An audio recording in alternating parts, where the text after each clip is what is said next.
Tonight on our news, a bloody 24 hours in the capital. Police are on heightened alert. Plus, the Prime Minister heads to CARICOM. And just what does the Bahamas mean to Disney? Our Christina Dragovich is out to sea on a cruise.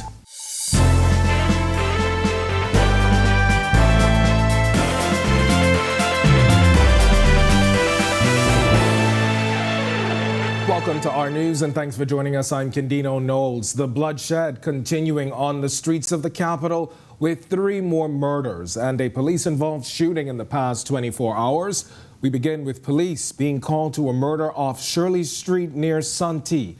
This recent killing putting the country's murder count to 74 for the year. Authorities saying they received information around 3 p.m. Friday that a male believed to be in his 30s was found unresponsive in his vehicle on Shirley Road near the Santee business establishment. The information is that the vehicle was approaching the Shirley Street junction when another vehicle came on the side of it and an occupant discharged a weapon, hitting that driver, and he succumbed to his injuries. We appeal to members of the public to assist us with whatever information that they may have in respect to this incident. That was Police Press Liaison Officer Superintendent Audley Peters speaking with the media following that incident. And as police continue to probe this latest murder, a fatal police-involved shooting is also under active investigation. Police saying they received information around noon of a vendor being robbed on Soldier Road. Officers responded to Goggle Eye Road off Soldier Road, where they say they found the suspect fitting the description given by onlookers. Police say on approach, the suspect produced a firearm and engaged the officers, who in return fired their service weapons, injuring him. He later died in hospital. Authorities issuing this warning to those who seek to challenge the police. The police force, by law, is required to make use of firearms. However, we are governed by rules in order to use these firearms. But we also have to be trained. We are trained in the circumstances that we can use these firearms, because we know if we step outside the law, we too will be held accountable. Our officers are well trained, prepared. Every officer has to go on a course in order and have a certificate to carry a firearm, have to be mentally fit. Our officers are ready to use them in any given situation. And we just simply pray that it is for the defense of life and property. Our officers are trained, and we will use them where necessary. And police also with their hands full last night with 2 murders just hours apart. It caps off a deadly week here in the capital as the murder count seemingly climbing higher every day. Joshua Williams is on the story. Pools of blood on the sidewalk as neighbors look on at yet another homicide. Police reporting 2 murders Thursday night, bringing the annual murder count to 73. The first incident happening on the corners of Robinson Road and Washington Street. A man believed to be in his 30s is gunned down near a bar shortly before 11 p.m. Our investigators thus far ascertained that the male was standing against the wall when he was approached by 2 suspects who were armed with firearms. These suspects discharged their weapons at him, fatally wounding him, and following that they fled the scene on foot. In a second incident, police are called to a Rupert Dean Lane home around 11 to find a man slumped over with gunshot wounds. An adult male was approaching his residence, and as he entered his door, some unknown person approached him, shot him, and he was fatally wounded at that scene. EMS visited it, and they declared that there were no signs of life as well.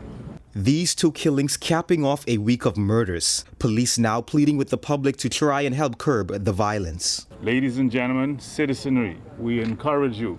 You have to say something. You have to do something. You are part of the solution. The police is resolved to do their work, and we will do our work with joy. This is what we were hired to do, and we will do it to the best of our abilities. But we need your assistance. We need your assistance. This cannot continue.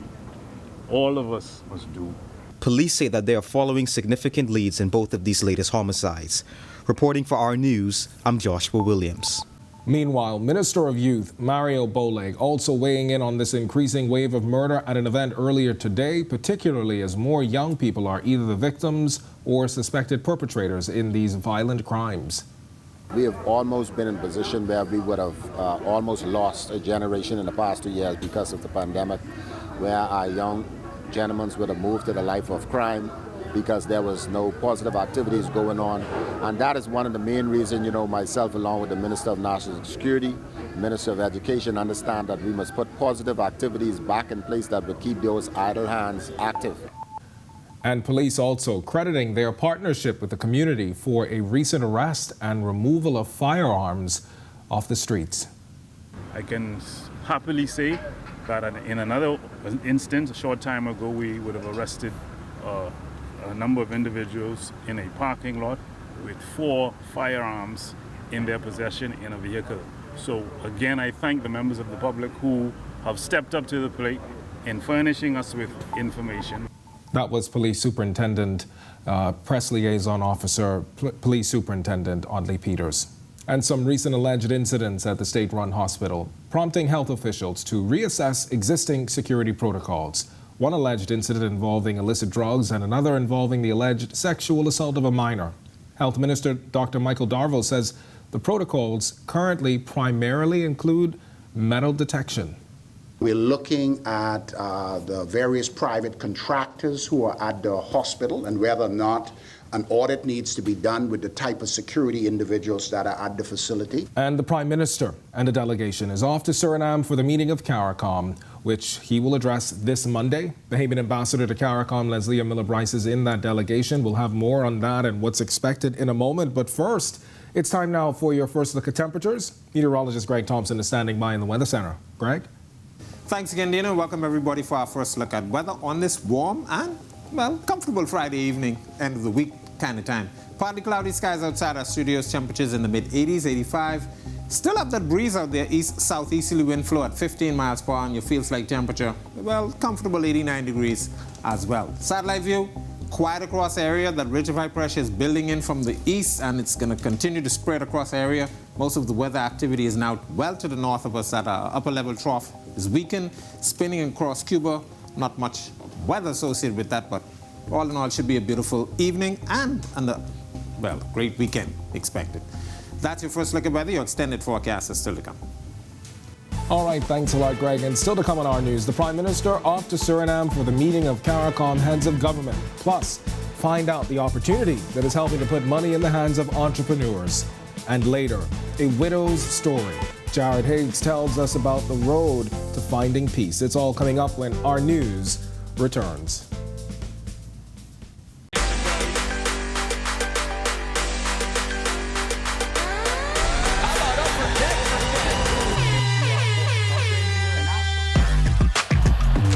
Got size at 6'5".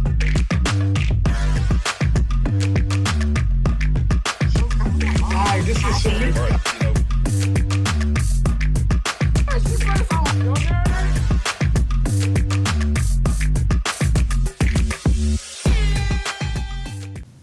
Prime Minister Philip Davis is on his way to the 43rd regular meeting of the Conference of Heads of Government of CARICOM. It's being held in Suriname over the next few days. This is the first time CARICOM leaders will get together for a full meeting since the pandemic began in 2020. CARICOM leaders met briefly for an intersessional meeting back in March in Belize. The Prime Minister now sharing with us earlier this week what his focus will be. Primary energy and food security. Energy in particular, food security as well, and that has been looming large in the last several meetings. And I particularly recognize and appreciate that unwarranted sanctions, not only the conflict in Ukraine, but unwarranted sanctions in oil-producing countries and in countries that through which fossil fuel travels also adds to the cost of fuel. And in this meeting in Suriname, that's high on the agenda. And we hope by that time to have a response from the U.S. on our intervention. Also expected to travel with the Prime Minister are the Minister of Foreign Affairs, Fred Mitchell, the Minister of Agriculture, Clay Sweeting, and CARICOM Ambassador Leslie Miller-Bryce, among others. Well, aspiring Bahamian entrepreneurs in Nassau have a rare opportunity to find funding and support in an event this weekend. Marlena Leonard tells us more. The Financing Innovation Business Expo at Crypto Isle today and tomorrow, opening doors for aspiring entrepreneurs.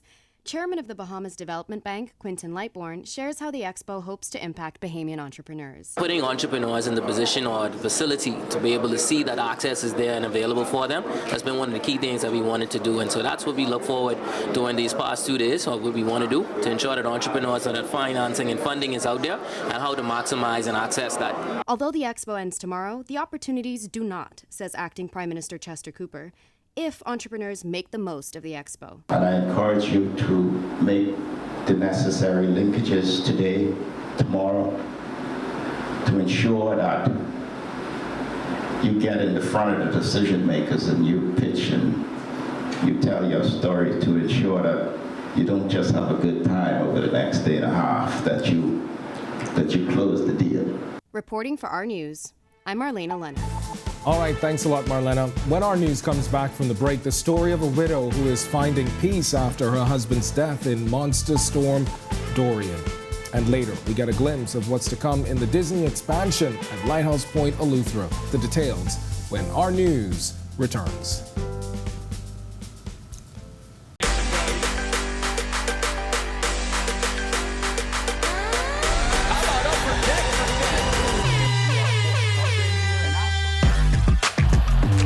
Got size at 6'5".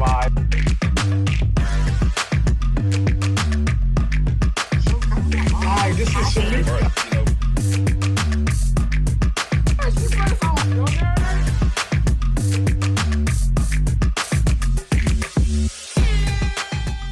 This is our news. Welcome back. The widow of a man who died during Hurricane Dorian says she is starting to find peace after receiving her late husband's death certificate.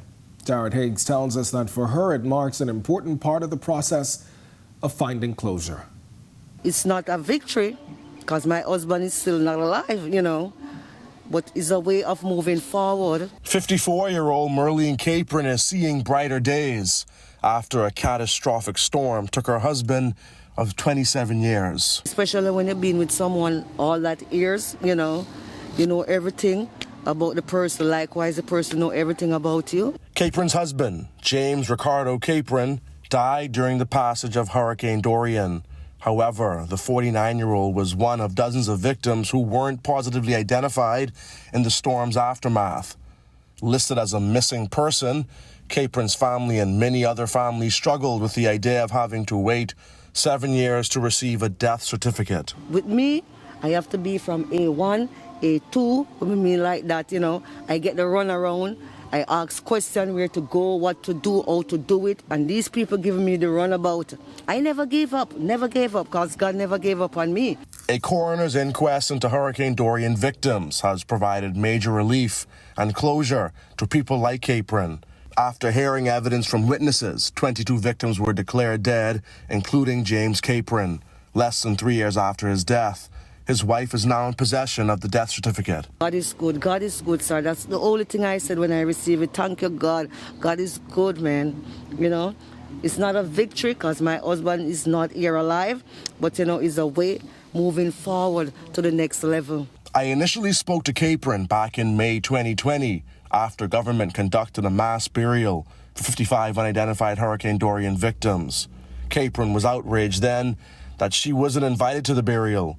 Her focus now is finding his grave. It's not a closure until they tell me where the number. It's a number that I'm supposed to get from the coroner's court, you know, where you bury in Abaco. But the death certificate does bring some financial relief, especially in assisting their son with receiving his education. She remembers their last conversation where James prepared for Dorian's wrath. She still has dreams where she believes he is there with her as his memory is permanently etched in her mind. The good thing about it, I always remember the goodness of this man, you know, and that put a smile on my face. The good times that we have together during the 27 years of marriage. Reporting for Our News, I'm Jared Higgs. And the District Grand Lodge of the Bahamas, Scottish Freemasonry, is offering some great food options this weekend when it hosts its first Scottish Food Festival. 20 lodge halls and community vendors will offer an array of Bahamian and international cuisine. The District Grand Master, Anthony Bostwick, describing it as a way to bring families and communities together within the brethren. Purpose, yes, is our Scottish Masonic complex, but the purpose also, as I alluded to earlier, is twofold. We have in our society, we lose young men at an alarming rate. We have a moral obligation as a lodge to not only focus on ourselves, but to focus on our community. And this is why the Masonic Food Festival is so important. It's not about building an edifice. It's about bringing us together and giving us that extended arm reach into our community. There are roughly 450 Scottish Freemasonry members existing in the Bahamas for some 216 years. Now, this food festival aims to provide relief and excitement for the community. There will be prostate cancer screenings as well as an opportunity to donate blood. Substitute Grand Master is Dave Munro. It's a place where the camaraderie of the brethren will be at a very high. And so it's in aid of, number one, completing our Masonic temple, and number two, we're also looking to bring the brethren. As you know, we came out from a COVID period, and at this time, the brethren and their families will be getting together. But in addition to that, though, the District Grand Lord of the Bahamas, with our District Grand Master, Anthony Ulysses Bostwick, he directed us to say, listen, we're going to also be taking blood. Be doing blood donations there as well. Now, entry is only $1 and it all begins at 10 sharp. Well, still to come on our news, it's the countdown to independence, how Grand Bahama plans to celebrate the milestone. Plus, meteorologist Greg Thompson is back in the Weather Center with your extended weather forecast. And you don't want to miss the glimpse of what's to come in Disney's grand plan for its ongoing expansion. Our Christina Dragovich, who is on board the Disney Wish, has you covered. It's all coming up when our news returns.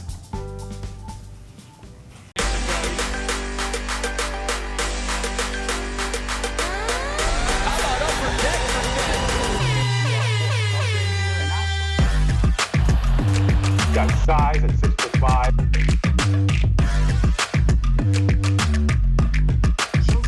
Hi, this is Shamika.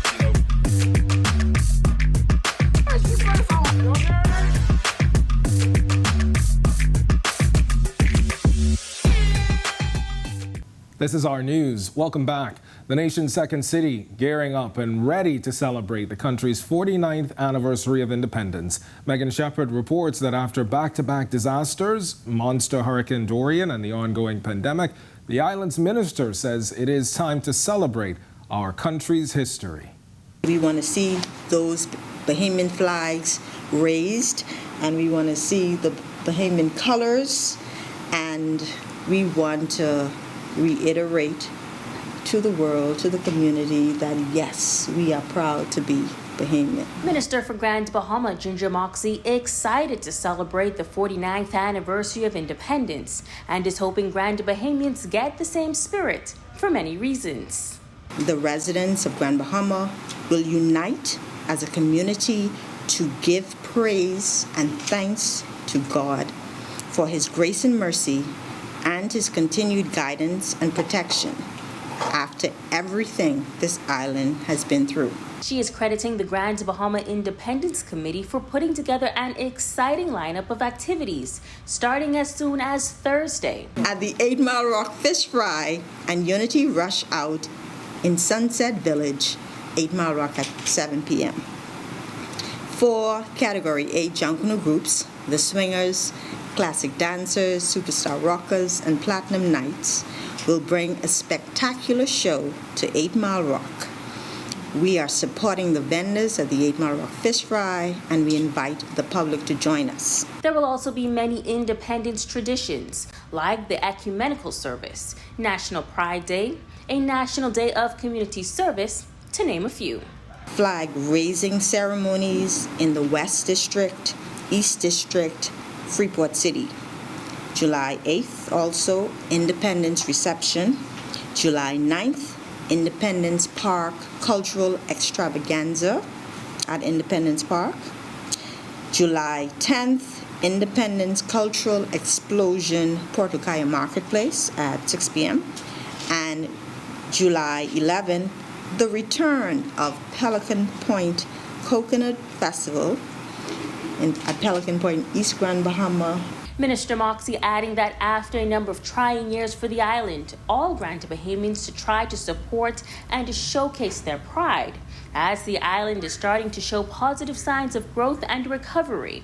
Reporting for our news, I'm Megan Shepard. Well, it's time now for your extended weather forecast, and meteorologist Greg Thompson is back in the Weather Center. Greg? Thanks again, Kendino. Welcome back, everybody, for our final look at weather on this very comfortable Friday evening. We are still watching the tropics. A couple of systems out there. Bonnie has formed. It's now moving towards the west, approaching Central America. Lots of showers and thunderstorms associated with that system. But we expect once it moves inland, it's going to weaken some before it emerges back into the Pacific Ocean. And it's expected to form into a hurricane once it gets in that location. We are still watching this tropical wave that's approaching the Lesser Antilles. National Hurricane Center giving that a very low chance for some formation over the next couple of days, but we expect that to get in our neck of the woods early next week, so we're looking for an increase in some showers, as well as some thunderstorms starting Monday into Tuesday.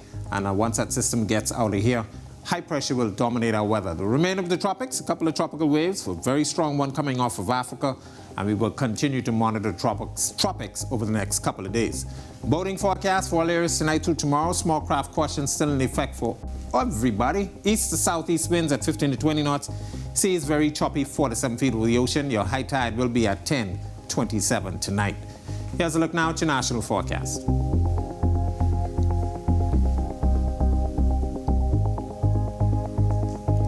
A look now at your 7-day forecast. Beautiful weather expected into the weekend. Monday, we expect that moisture with that tropical wave to get near. So Tuesday, Monday and Tuesday, we expect an increase in some showers. But once that gets out of here, high pressure will dominate and very warm temperatures expected next week. That's a look at our weather. Make it a safe weekend, everybody. All right, you as well, Greg. Disney Cruise Line their officials are excited about expansion in the Bahamas following the christening of its newest cruise ship, the Disney Wish. After a full day at Disney's private island, our Christina Dragovich got a taste of what the Bahamas means to Disney. With just 4 ships sailing prior to 2020, Disney Cruise Lines was contributing $71 million to the Bahamas' GDP. Now that's set to grow again. Disney's private island in the Bahamas, Castaway Cay, is a glimpse of what is to come when Disney expands its footprint in the Bahamas to introduce a destination at Lighthouse Point on Eleuthera. Disney Cruise Line's Regional Director of Public Affairs for the Bahamas and the Caribbean, Joey Gaskins Jr. One of the things that's really interesting about Lighthouse Point that makes it different than Castaway Cay is that it will be anchored in the culture, in the history, in the food, in the music of the Bahamas. Castaway Cay is an imaginary place that has its own story, but Lighthouse Point's story will be the Bahamas' story, and that's what makes it really special. And Gaskins says there's more magic to come. The Wish is a fantastic ship that offers something for everyone. And when I say something for everyone, both for everyone of all ages, but also for all types of experiences. There's fun experiences, there are immersive experiences, there are relaxing experiences, and that's for everyone from ages 3 all the way up. With summer travel surging, Gaskins invites Bahamians to dive in with Disney. This is like a floating park, a floating hotel, floating restaurants and bars. It has everything you need right on the ship. You can come and do one of our ships, you can sail on one of our ships in the Bahamas, or you can see the Eastern Caribbean. You can go anywhere else in the world where we sail. But I encourage you to get on board, really enjoy it, experience it for yourself. It's an experience like no other, from activities at Castaway Cay to immersive experiences on board the brand new ship. The magic never stops for kids and adults of all ages. Seems like we've been boarded by some very fun pirates. Everybody say hello to Mickey and Goofy. Hi, guys. Gaskin says on board the Disney Wish, you can find something for everyone. Reporting from the Disney Wish for our news, I'm Christina Dragovich. All right, thanks a lot, Christina, and thank you for joining us for our news tonight. On behalf of the entire team, I'm Candino Knowles. We'll see you right back here tomorrow night. Until then, have a wonderful weekend.